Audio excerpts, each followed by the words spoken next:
So that's where I am. The whole point about this series of seminars is that over the next 6 to 8 weeks, regular slot, Thursday, 2 o'clock.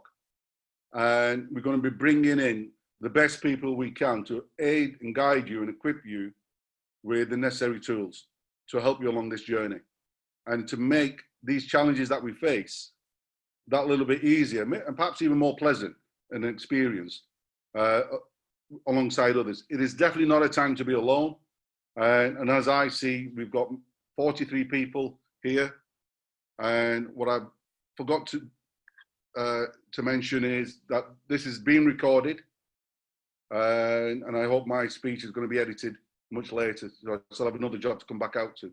So if you are particular about being recorded and being shared, it'd be a good time to blank out your screen, which you can do by pressing the stop video in your bottom left-hand corner.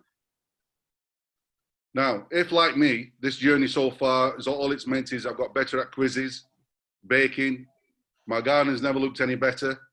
And then, like my dog, I've been dragged about from pillar to post on numerous walks, come rain or shine, then you're going to be in for an exciting time ahead, because the drivers behind our next journey and our next chapters are some of the most illustrious, some of the best experts that we could muster. And that brings me to why are we doing it? And the reason is, it is a time of giving. Every crisis presents opportunities, and I think every crisis there's a time for collaboration and partnership, and that was a consensus a couple of weeks ago, and I'm not talking months ago when we tried bringing this together, and that's where I met my first love. It was Peter and Ian Frost. So if you don't know them, if they'd be kind enough just to raise your hands, these are the culprits behind all this, and I will invite them on later to say perhaps a few words. But for now, I'm just going to keep it like this. So, excuse me while I try and get back to the normal screen. So, Ian and Peter, they were my first love. I got to meet them and shared a passion that, above everything else, it was a time to reach out and see if we could help people and their businesses. We faced tremendous challenges ahead. And like every challenge, I treat it as an opportunity. It's about reinventing ourselves, our businesses. So my first ask is going to be a simple one. COVID-19 is positive because. COVID-19 is positive because. And I would like you to take this minute and just put something in the chat and just finish that sentence. COVID-19 is positive because. And that will hopefully also form part of our script going forward. And for those who put a statement down, I may call on you later in the series to explain that and maybe expand on that. And we had a very in-depth conversations around a pool of talent that we brought together last week, and you'll get to meet them. So I now come to my second love in this series, and they are a bunch of presenters, experts, industrialists who have come together under this banner of giving. And I guess not one person has actually come out and say, are we getting paid for this? What is our gain? And I said, the gain is alleviating the pain out there. We will hopefully be able to steer this course, lay down the tracks, and prove of worthiness that in better times that you'll also come back and reach out to some of the people who are making this journey that little bit safer and a little bit more downhill.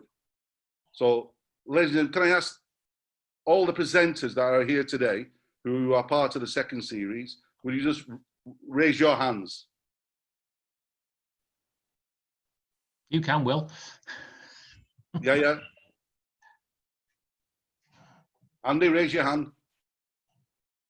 Andy doesn't know he's part of it yet. So there are numerous people and more who are going to come to the fore along this journey. And we'll stop at every station, pick up new passengers and whatever. We were hoping that those who started this journey remain with us throughout the period. The reason being is you'll get to know each other that much better. That's going to be my objective. The reason why I've asked for you to put your name and the company down there is one of my passions is to try and connect you locally as well. I think the answer remains here. Our resources are, and the wealth, the real wealth that we talk about, resides behind your seat, behind yourselves. So, ladies and gentlemen, have a look around, listen to the presentation with utmost, I would say, attention. We want this to be as engaging as possible. But if there are people there who you feel you could benefit from connecting, and you could not, in terms of sell something to, how you could help them alleviate their pain or their circumstances, then I am more than happy to try and facilitate that meeting going forward. So if that helps, please reach out. I want to now come to my true love. So my true love is a group called the Saffron Group. And some of them are here, I suspect. So can I ask the members of the Saffron Group, just raise your hands. There you go. They'll be on the most wanted posters by the end of the webinar. Ladies and gentlemen, we have come through a very torrid time and a very questioning time in terms of diversity. And in our response, we've brought together a group of second, third generation businesses born here, right, who share the passion for diversity and making that a reality on the ground and for yourselves and in the supply chains. These companies have come together in the region of 20 million turnover, whatever, and they trade mainstream. If you want to reach out, please do, right? We're more than happy to facilitate that.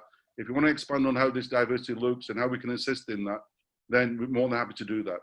You may have come across a day in May, I think it was the 13th. They actually commissioned a day, it was a day of fasting. And what had happened was the Muslim members of our group opened up their hearts, their homes, and their faith to share an experience of one day, what it means to fast. It was an incredible moment.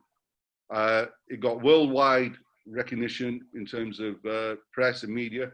Andy, to his credit, made sure it went around local and national and Northwest. We had over 150 non-Muslims actually do the fast that day, and that ranged from the High Sheriff of Manchester to Accrington Stanley to Brentwoods, and some of our members here, even me, I fasted, and I'm the worst at that because I'm so good at eating and drinking that fasting for a day nearly killed me. So there'll be opportunities to do that as well. Now, that leads me on to this webinar.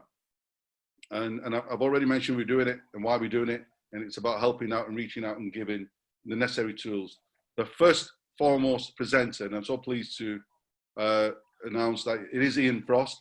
He is basically the Managing Director of Digital Associates. His subject matter is going to be LinkedIn. I'm going to call on him any minute, but before I do, there is a team behind today as well, which I'm going to introduce, and they are Saqib, and affectionately known as, if Lauren is here, I can't see her on screen, but she must be here. Let me just see. Yes, Lauren's waving her hand. Ladies and gentlemen, going forward, she is to be termed Magic Lauren. She is the one who's been steaming ahead, putting all these jigsaw pieces together in a record time. And I think even Peter would recognize the challenges that was facing trying to bring this together. So I really am indebted to Lauren and Saqib, who's going to be doing the housekeeping. So just before we start, I would really like to go on record and would you please put your hands together and give them a suitable recognition for doing all the work they've done. Thank you. It's so nice when it's silent.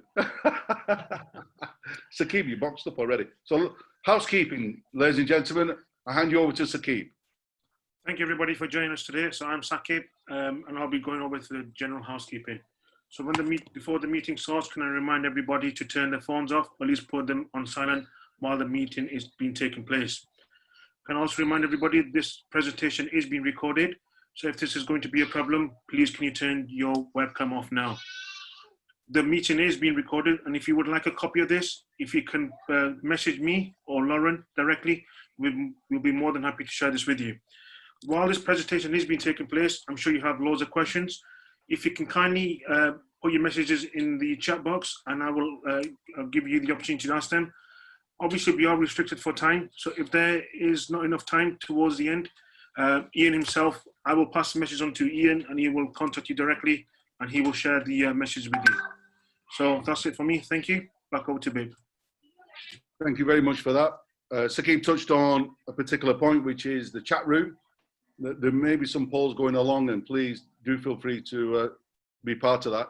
What I would say is the chat room that we have, please use that to its fullest. Raise all the questions you want to do. We'll try and answer as many as we can if my introduction hasn't spoilt it in terms of all the time that's remaining. And for those that we don't answer, we will get back to you at a later date. But we want you to make this as interactive as possible. So, ladies and gentlemen, it gives me now the greatest pleasure to hand over to Ian Frost on his presentation to LinkedIn. Thank you, Ian. Good afternoon, everybody. Thanks for joining us today. Just make one slight correction to what Bip said. I'm the joint owner and the commercial director of Digital Associate. So with Lauren and Janine as my witnesses, if I say I'm the managing director, I'll have a guy called Chris Williams with an urgent phone call asking when I changed my job title. So I'm the commercial director and so the joint owner. We're a 50-50 ownership business, in fairness to Chris. Right, thanks for coming along today. I'm going to share my screen with you now if I can. And these are this is the debut today of some revised graphics. So hopefully you like the style. But if you don't like them, don't tell me, please, because watching a grown man cry on screen can be an off-putting sight at the start of a presentation. Let's try and find that I actually will find the right screen. So here we go. Can everybody see that, please? Raise your hands if you can. Or, yeah, okay, we're good to go. So LinkedIn, very relevant with COVID-19 and the new norm era that we're into. LinkedIn, I could almost do this about Zoom as well, by the way, as we are here today, because if you think about it, and this may be a fact that may surprise you, Bip and I have never met in the flesh. So Bip doesn't know that I'm 3'2", and I've never seen that he's 8'6". That's going to be an awkward meeting when we first meet. But in essence, we've come together through networking and IODs, and we've become my best buddy now. I sort of like call out his name in the night rather than my wife, much to her disappointment. So it's amazing how the real world has blended with the online world, and therein lies one of the advantages that you can try and maximize by using LinkedIn more profitably in the future. While I can still see some people on screen, can I ask you first, if I can you raise your hands if you regularly use LinkedIn? Okay, so on screen one, it's a majority. I'm not going to go to screen two. Okay. Next question, who thinks they make the most of it? Raise hands again. Oh, the numbers thin out now, don't they, chaps, yeah, and ladies? So let's see if we can help you today in some way, shape or form. So first of all, by the way, a bit of basic stuff. If anybody, as you've already done it or you'll do it, if you go and think, well, who is this bloke who's talking? I'll go and look at their website. That's the thing you'll see on our screen. And I have to say, and this is why you might surprise you for a lead generation guy in a company. We don't like our website. Would you believe we build websites to the function of what we do in essence, but it's too fluffy and soft for us. But that's the way it is. That's the way it was going to look. But that was due to come out in about January. And where the old analogy about an electrician with loose wires or a plumber with a leaky tap. Well, we are that company where we've been that busy with web development that ours keeps getting pushed back. So one day it will look more representative, and hopefully I'll not put you off too much to have a look at it in the near future. Anyway, more importantly, great cure for insomnia for those who get the video.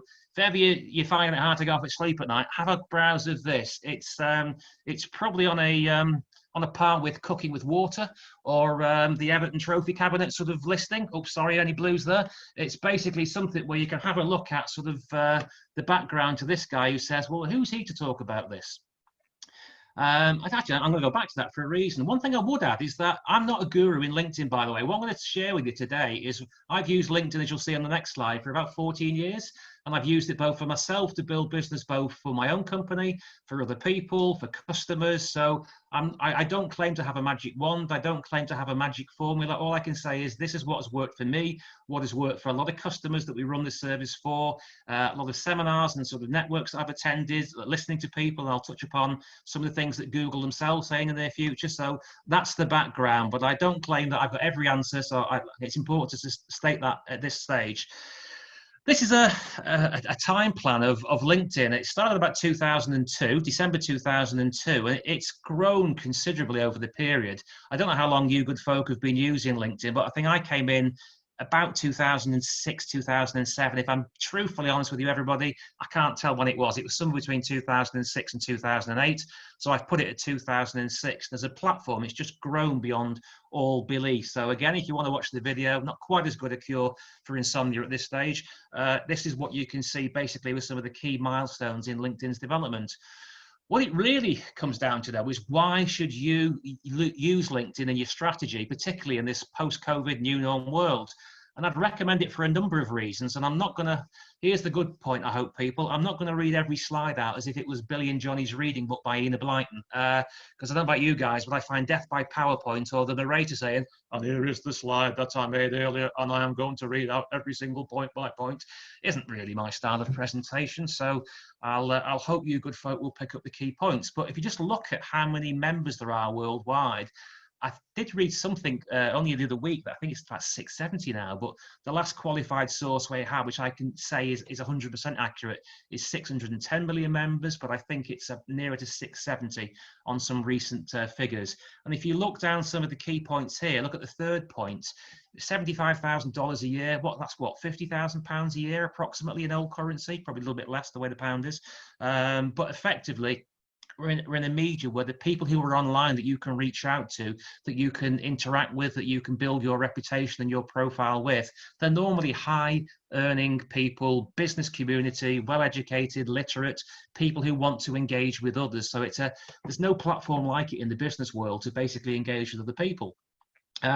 Numbers on the right are the interesting ones as well. What social media site makes the most? Now, those amongst you and your old business people, just multiply $17.10 by 610 million. It's quite a big number. It's a lot of zeros, and that's really why LinkedIn works for people. And if you look at how it compares to other platforms like Twitter and Pinterest and Facebook, a very, very small number in comparison, it's huge money that's involved in LinkedIn. So that's why it's such a powerful brand and such a powerful media platform in this day and age. Recruiters are on there. So what I'm going to ask, can I ask Sakib a favor here, because I can't see screen 2 while I'm doing this. Are there any recruiters in this seminar? If there are, Sakib, can you drop me a note in the, or can someone put that in? Because I've got to tell you, recruiters, you are normally the bane of my jokes in this presentation. So I hope you've got a thick book down behind your backside, and you're prepared with a thick skin, because recruiters are normally the good people to talk about on LinkedIn. So you have been warned, I must tell you. Okay. If we were all meeting in that beautiful era that used to exist when we could meet in real buildings and drink real drinks and see people and actually breathe the same air, there was a policy that you would normally follow, which is exactly the same online as offline. And that is that you get to know somebody, you get to like them, and you get to trust them. Now, if you think about it, think of all the people that are on screen at the moment. You will know some of them, you will not know others. And effectively, the first stage is just to be known. It's just to be recognized. It's something I describe to people we sort of help with LinkedIn, is that it's coming to the edge of their radar screen. It's just becoming known to the target audience. And that's the first stage. But if you've ever had those people who in LinkedIn will connect with you, and all of a sudden, and sorry recruiters, here comes the first barb, yeah, you literally, if you've ever had the challenge of connecting with a recruiter, and then if you get to know it well, you might go 5, 4, 3, 2, 1, bing, in it pops into your message box, the 13-paragraph essay about why the Acme recruitment company is the greatest thing since sliced bread, that your life has been unfulfilled ever since, and it will perk up everything, including your sex life, and that they are the people to use for recruitment in the future. That's maybe one of the more negative impressions you may have had of LinkedIn. So that's too quick. We're going to come to that later. What you have to do is you have to get to know somebody, then you have to take them and engage with them and nurture them on a journey where they get to like you, and then in time they get to trust you. And that is no different than if you were doing that process in a networking meeting, or if you were doing it in networking face-to-face, if you were in a company. Everybody's got to go on a journey. Now, the other point that I would make to you there, if I can, is how many people, raise your hand if you deal with a supplier that you don't like? Oh, well, J Major, I'm going to ask you that one of interest, Sakib as well. I suspect that must be BT, or probably the Taxman, or somewhere like that, where you haven't got a choice. But in essence, the point I'm making, as I'm sure you understood, is People buy people. It's a cliche, but it's true. And people, when they are a supplier to a customer, they may not like some of those people. They may not think they're the greatest folk. They may think they're narky or whatever else they might think. But when it comes to suppliers, you have the power, you have the choice, and you're buying from people where effectively you want to be in control. You want to deal with people that you like. So anybody that comes into your environment, comes into your world as a prospective supplier of goods and services, you need to know them.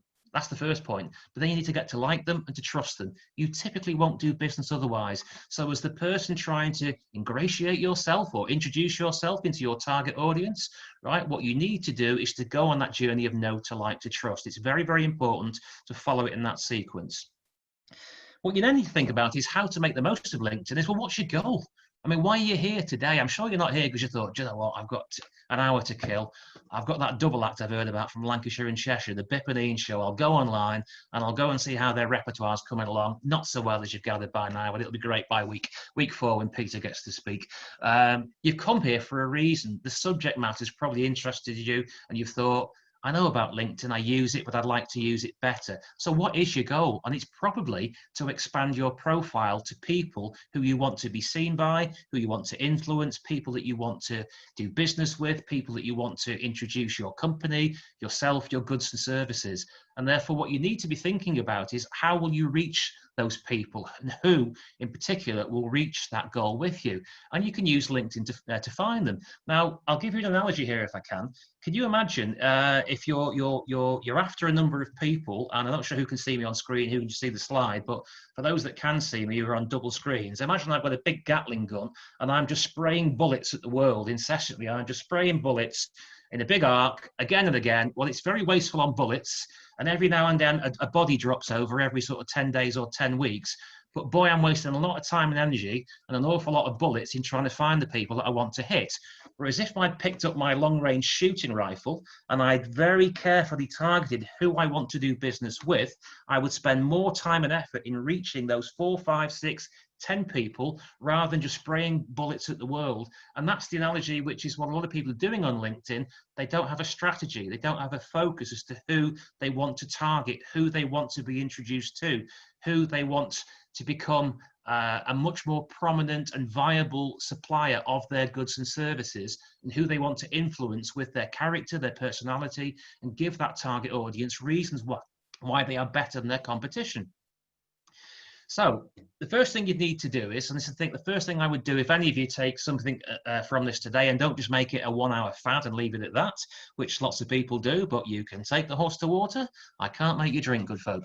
So first thing to do is look at your profile. Now, these might sound blindingly obvious, by the way, or as if you'll pardon the mild swear word, I think John Cleese once said about Sybil, about her chosen subject for Mastermind, it was the bleeding obvious. The younger ones will be scratching their heads, but it was a good series, really, I promise you. If you look at your profile, first of all, your profile picture. Now, the point I'd always make here is, does your profile picture look like you? Or does it look like you 20 years ago when you were demobbed from the army, okay? If somebody met you, would they be in danger of recognizing you? Because many of the time, I've actually sort of in the past, I've seen a LinkedIn profile picture of somebody, I've met them for the first time, and I've literally stood back in horror thinking, whoa, yeah, that was them 15, 20 years ago, or that's when they had hair. My business partner was like this. He used to look young and sort of not the baldy that he is now, because it's obligatory in our place to be follically challenged. But in his case, he had a full head of hair on his picture, and I'm thinking, if people meet you, they're going to wonder who you are, Chris. They'll think there's an alien in your body. So you've got to show a picture that's got to show your target audience what you look like. If you wear a suit and tie, or a shirt and tie for work, like Sakib, sartorial elegance personified, sir, right? You should show that shirt and tie in the picture. If you interact with people in the good old days when we will meet in a polo shirt, do that. If Jeff Molyneux, that's you, there's your link, Jeff, right? Wears a baseball cap in his thing, wear your baseball cap, but your picture should be how you will be when that person meets you face to face. And that's surely your aim, that you want to meet these people and you want to use LinkedIn as a bridge, a step towards get to doing business with them. So make your picture representative of who you are today, how you would dress. It doesn't have to be a passport photo. It looks like where you're being held at gunpoint by a Serbian militia. You can smile on it. It's not disallowed. You know, make the profile look like you, give it a warm, friendly greeting. Now, the second thing is, how many people do not utilize that big advertising space behind you. And if you've got a blue banner behind you, you're missing the biggest opportunity to make the first impression, where effectively you say who your company is. You can get your brand in there. You can get your website details. It could be a phone number. It could be what we call a call to action, what you do or why people should engage with you. You've got a huge opportunity there in that banner behind you to promote your company. So the first impression is good. Now, again, going back to the point about who has suppliers that they don't like, already some of you people have made a judgment on me if you hadn't met me. Now, again, don't tell me, because me crying is not a good thing on screen, but in essence, you've already decided by now whether you like me or don't like me. Keith Tully, you're excluded from this because you already don't like me, okay? But in essence, the rest of you, you're already making judgments, and we all do the same thing on screen. We do it when we meet people at networking. There's something about the human brain that says, I like him, I don't like her, I do like her, I'm not sure about this. That's human nature. So everything you do on your profile needs to be the right first impression that's representative of you and who you are, gives a flavor of your personality, says why you're different and better than your competition. It shows that you're human, okay, that you're nice people to do business with, and you in particular are a nice person to engage with. It's corporate, it's professional in terms of your brand, your logo, your website. That's the chance to really hit them on the first thing. I'm not going to read through all the rest of these points, but I'm sure they're self-explanatory. I promise you I wouldn't give you death by PowerPoint, although it could be death by PDF today. This is not a PowerPoint. I've changed the format, but that's for another day. But first impressions really do matter. Make sure that you really put some time and effort into your profile. Think about it as going to it for the first time from somebody that doesn't know you. Somebody that is being given a 15-second opportunity to have a snapshot of you about whether they want to engage with you. And now that you've become known to them, do they want to go on the journey to like and trust you? First impressions count. Now, with LinkedIn, you're probably here to build your business. If you're not, I'm not quite sure why you're here, in truth, apart from you like the company of people on a Zoom screen. But effectively, what do you want to do? Well, you probably want personal introductions to clients. You may want to create job posts, recruitment alert. I think it's 77% of recruiters use LinkedIn.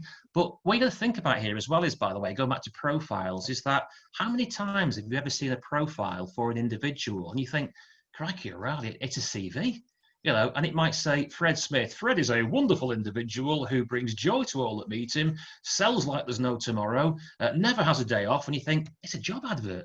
It's a CV application. It's not actually about the guy and the company or the lady and the business. So you really want to think about how your profile will actually sell yourself, but be a little bit more subtle about it. Don't make it a CV. By all means, if you're looking for another job and you're unhappy with your employer, right, fine, great. But if you want to really use LinkedIn properly, make sure that it gives a detailed overview of you and that it gives to anybody who's going to connect with you in the future, be referred to, you see you on comments, and we're going to come to that in a second. Make sure it's representative. The other point, by the way, I hope you can see my mouse working there, and it's not a little mouse, it's in the skirting board. Get endorsements. There's nothing better than showing trust, ability, the fact that you satisfy needs for other people. I think one of the earliest forms of advertising that we're all taught is about solving pain or gain. So in essence, think about when you're going to show your profile to the world, think about the fact of what pain are you going to solve for them? What gain are you going to give to them? And that's really what they're in it for, okay? I'm giving some time to you, but in essence, why are you of value to me? So think about how you do that quite carefully. Pain and gain, how are you going to increase brand awareness of you and your business and put yourself up the ladder in terms of becoming a supplier to those people of choice or elevate the pitch in the future. In essence, this is what you do on a LinkedIn cycle. Virtuous, bit of a strange word, but what word could I have chosen? You find people, you connect with them, you then engage, you build, and you convert it into a firm prospect with who you're going to meet face to face in the future. That's the first time I've read every piece of text, so I apologize for doing what I said I wouldn't do earlier, but hopefully you'll allow me on this one exception. That's really the process that you're going to follow in LinkedIn. Now, finding your audience. it's really, really important here to make sure that you make the searches that you've got and the time that you allocate to using LinkedIn to really be as profitable as possible. So think very, very carefully about who you're going to go and introduce yourself to and where you're going to bring your wares. Now, I'm not a digital marketer, gasp, shock, horror, like my colleagues and the clever people back at base. I'm an old-fashioned marketer. And I was taught 30 plus years ago, far too many years ago, the 3 M's of marketing, which I still refer to: who's your market, drill it down, identify your target audience, what level of decision maker, what geography, what type of position they hold. Then look at the 2nd M of marketing. What is the message that you're going to say? If I could give you good folk today 30 seconds in front of a person or a customer, a prospective customer you've always wanted to do business with, but I was going to give 2 of your biggest competitors the same opportunity, and each of you had a 30-second pitch, and the winner of the best 30-second pitch would then get a 30-minute pitch, okay? I'll just say, by the way, Keith Cube, what a great wall you've got there. You're my kind of man. Sorry, apologies. And what you really, I've been distracted now, guys. I've got to get back on focus. Come on in, get back in the room. 30-second pitch wins it. Then you get 30 minutes to work with these people. And therefore, what you have to do is really focus and distill what's good about your company, what's different, what's unique. Do you go the extra mile in this regard? Your owner managed, the passion that you have in what you do. Differentiate, because there's lots of people doing what you do. Bring the personal flavor to it. That's what you have the chance to do with LinkedIn. Show them what's better about you, about your company, how you'll go the extra mile, what you'll do for them. Distinguish yourself. You know that you're better than your competition. Prove it. Lift it into a message that's simple to grasp and understand by your target audience, why you're someone they want to engage with and want to get to know more about in the future. So you can find your audience with a detailed drill down, use that functionality, go after who you want, target people carefully. Remember the analogy, go for the rifle. You're better off going for 10 people that you really, really want to do business with and engage in than 100 or 1,000 that you just spray bullets at the world. You really have just got to go after the ones that are the ones you want to do business with. They will be there on screen. You will find them, and they will all give you telltale signs, what motivates them, what enthuses them, what they like and don't like. The clues are all there. Right, he says. Next one. There's also a function called advanced people search, which LinkedIn used to sort of, this used to be available on free versions, but it's not anymore. So some of you may know of something called Sales Navigator. Some of you may know of the premium. These are paid for accounts that you can have within LinkedIn, where they're about 60 to 80 pounds a month. And you can then drill down even further into an advanced people search. I get asked this one quite often by people. My genuine suggestion for you would be is, don't go to that next level paid for until you've mastered your craft in the basic version. For example, whilst I hit my limit every month on searches, I haven't used premium for about 12, 18 months. I'm focused enough on what I do with the basic non-paid version of LinkedIn to find enough of a target audience. So you have got an advanced people search function, but craft, get it right with the basic version before you go to that would be my genuine suggestion to you. When you send a connection request, this is the biggest area to really jump out and hit people. Remember that point about first connections and first pointers being oh so vital. What you want to do here is personalize it. If you think about it, how many of you have received an invite in the past and you've thought to yourself, there's nothing about this person, I don't know you, what's in it for me? Really think about how you can make your introduction as personable as possible. Tell them something about themselves that shows that you've taken the time and effort to learn about them. Make it personal, tell them about something they like or don't like. I give an example in most of my talks that I'm a sucker for anybody that's into dogs and animal welfare. Those are my key subjects.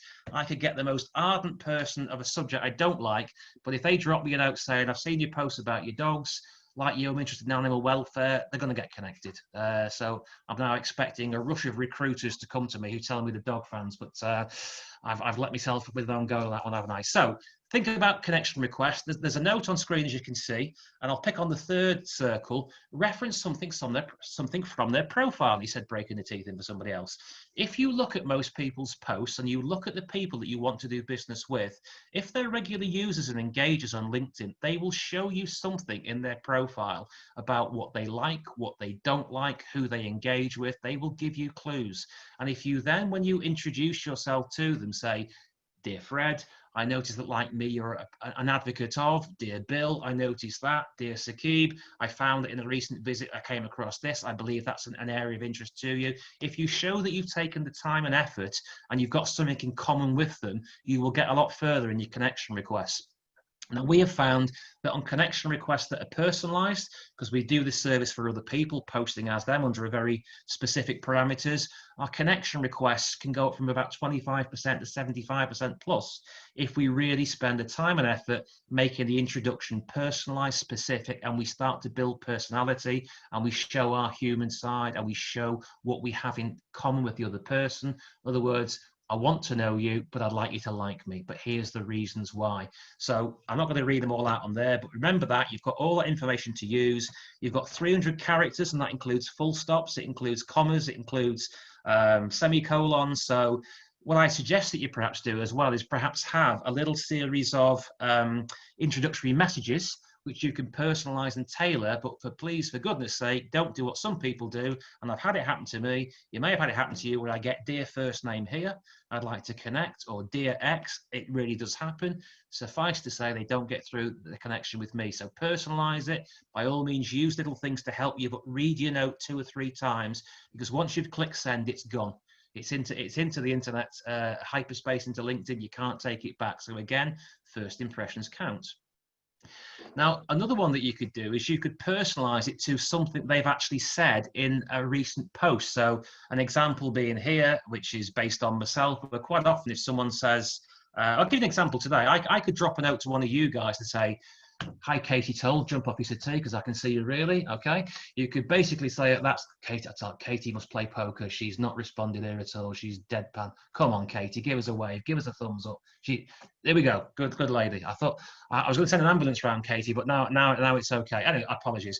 Do something to say, I saw you on a webinar. I saw you through this. Make it personable to them. Bring a smile to their face. Katie's even smiling now, okay? So do something to make an impression that makes them go, I like that person, there's something about them, yeah, okay.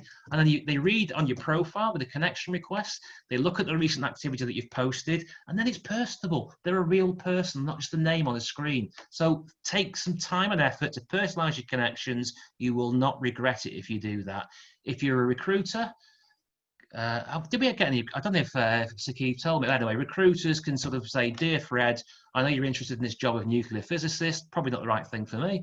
Make it personable, make it accurate, make it realistic, make it something where they want to connect with you. Then you're on that journey thereafter. Get the effort at the front end, you'll reap the rewards in the future. I promise you that much. This is one here, for example, where one of the ones I use quite often, here's one of my tips, so I can't use it for you guys now, is that I look, for example, on something like, have a look at your website. People may not know if their websites are secure, and there's a little thing which says HTTPS, S secure, and if you look at a website that's not secure, on the top left of the screen, it will say not secure. So one of my best opening gambits has been to people is, hi, Joe. I wanted to make a connection to you. Here's the reason why. But by the way, are you aware that your website is not secure? So potential visitors to your website may be put off thinking there's a phishing attack. That's P-H-I-S-A-H, not a guy with a rod and an angler like my friend up at Shout Expo. Basically, it's a phishing expedition. Danger, here's something where, are you aware of it? And I then normally say, not trying to be clever, not trying to be difficult, just pointing out you may not be aware of it. That has opened doors for me. At so many occasions, it's not true, because I've pointed out something to them that their IT guy or their website provider may not have pointed out to them. Sometimes there's nothing to be lost by being a fresh pair of eyes to make an observation and bring something to somebody's attention to benefit them, which then makes them think, thanks for that. Didn't ask anything from me, just wanted to point something out to me. So think about your connection messages, very, very important. Right, key don'ts. I'm looking at the clock and I've got to speed up now, folks. I'm rambling on too much. So good Led Zeppelin song, by the way, for those of a certain age. Right, here's the don'ts, okay? Number 1, do not send a sales pitch after connecting, because there's no more of an instant turn off than connect, bang. Sorry, recruiters, I'm back at it again. But in essence, once you've got the connection, all you then do is you're known.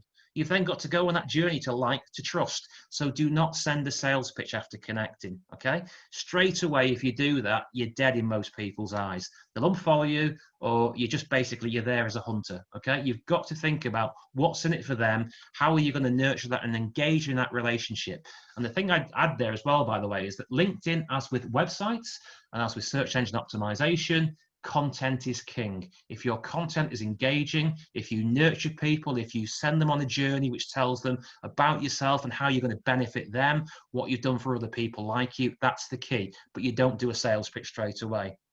The second one is never move the conversation offline is an issue with some people. Now, I'll give you an example. I'm 33 years happily married.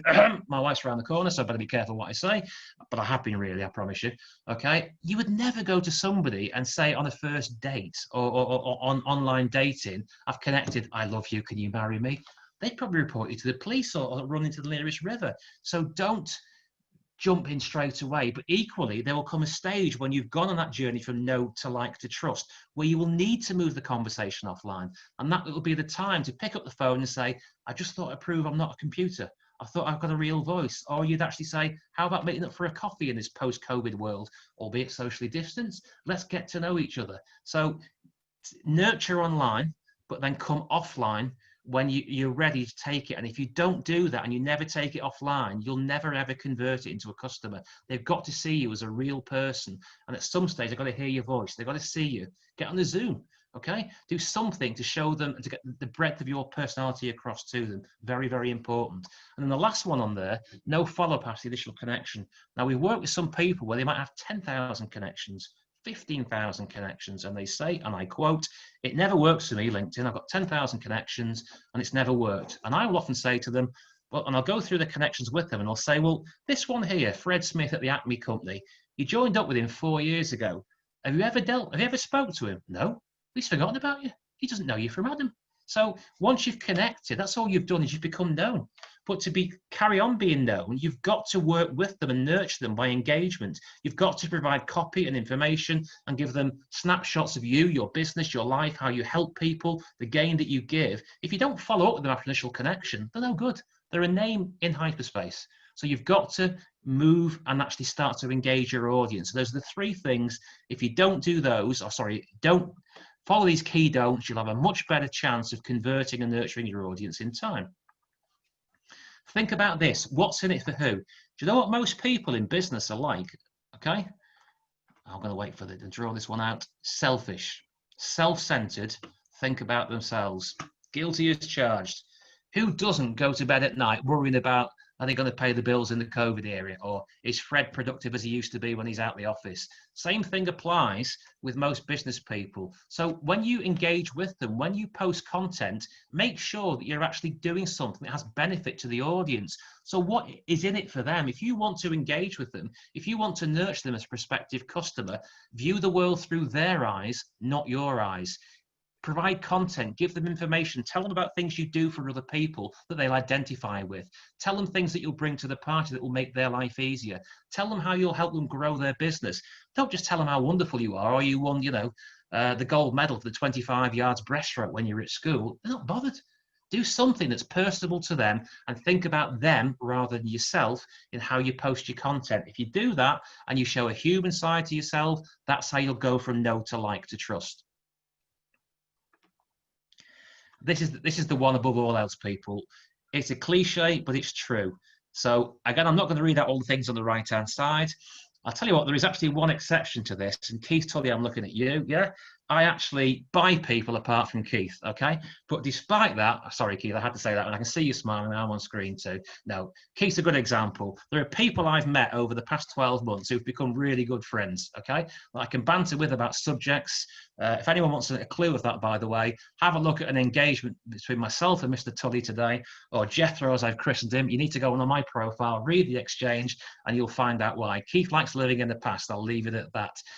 Okay, he's laughing now, so he's going to get me back later, and I know I'm going to be gotten back on a post-it later on. But get your personality across.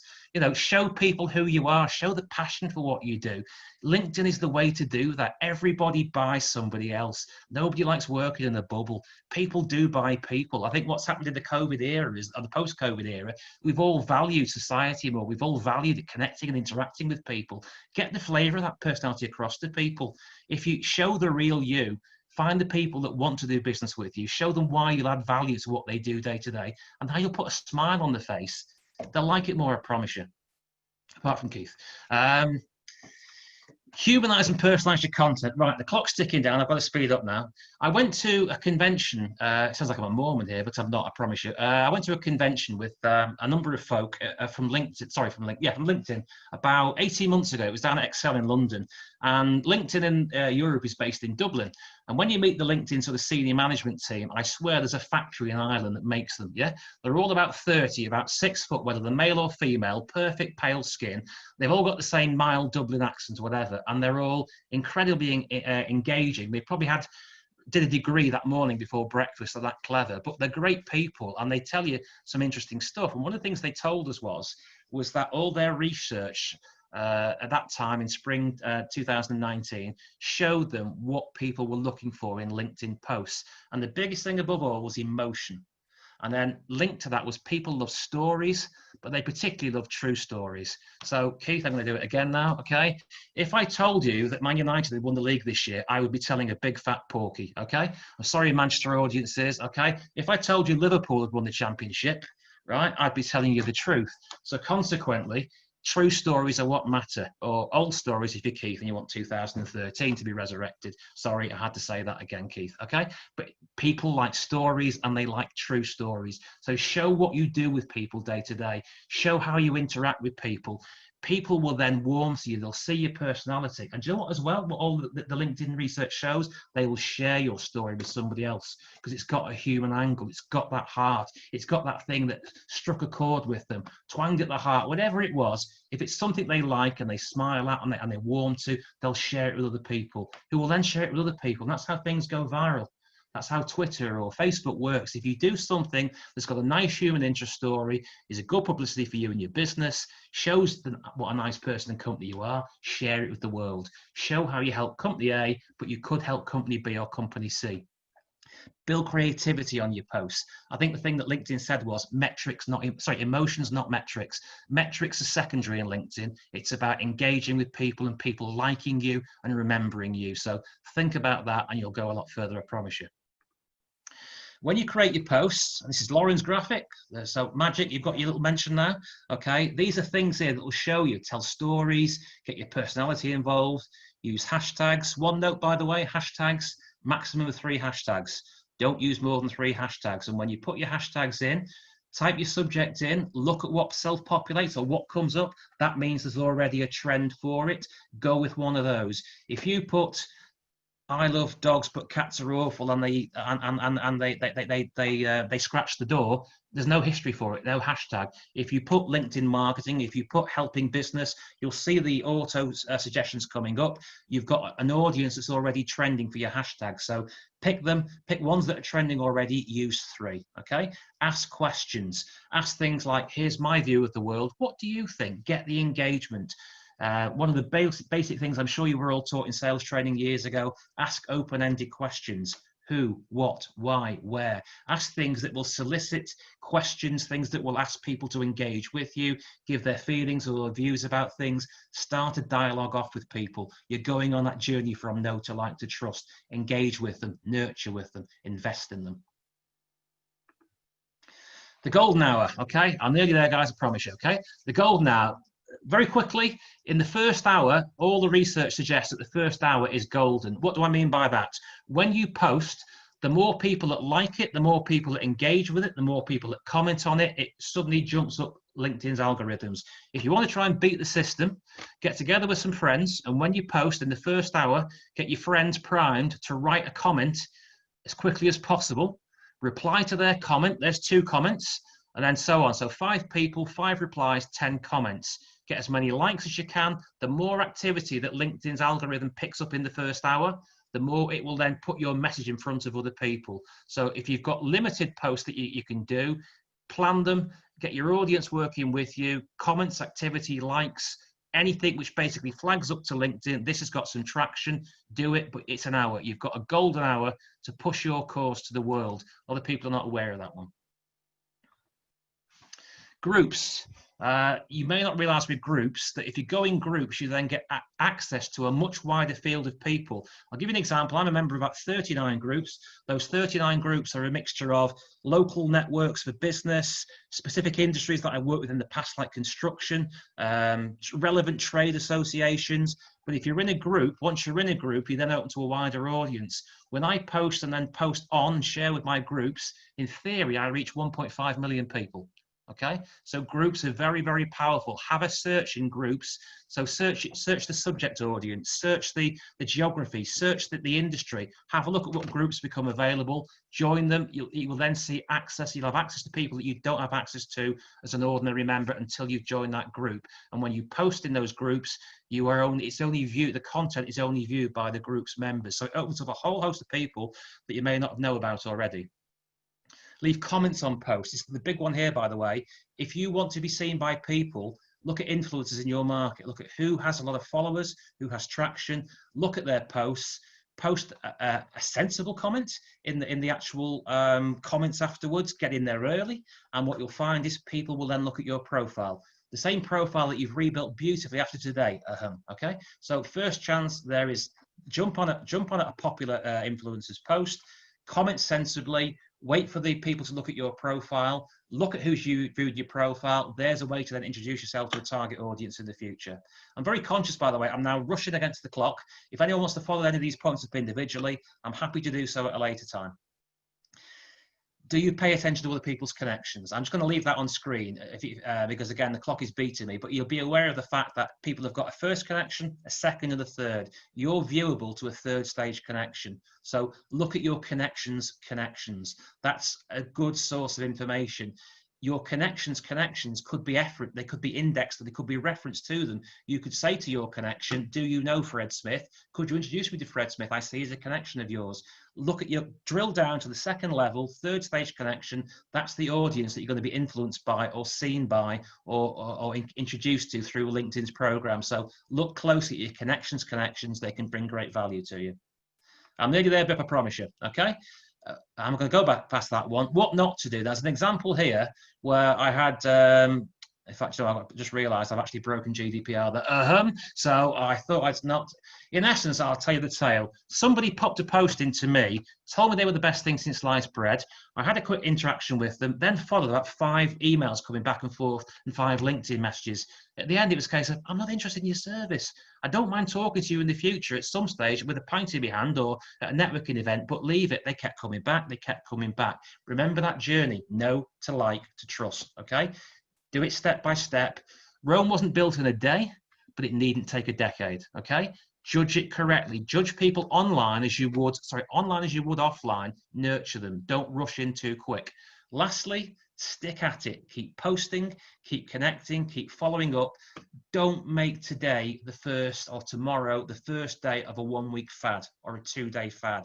If you stick to something, you will get results. I'll tell you now, 3 months of regular targeted LinkedIn activity, doing 15 minutes a day will bring you results.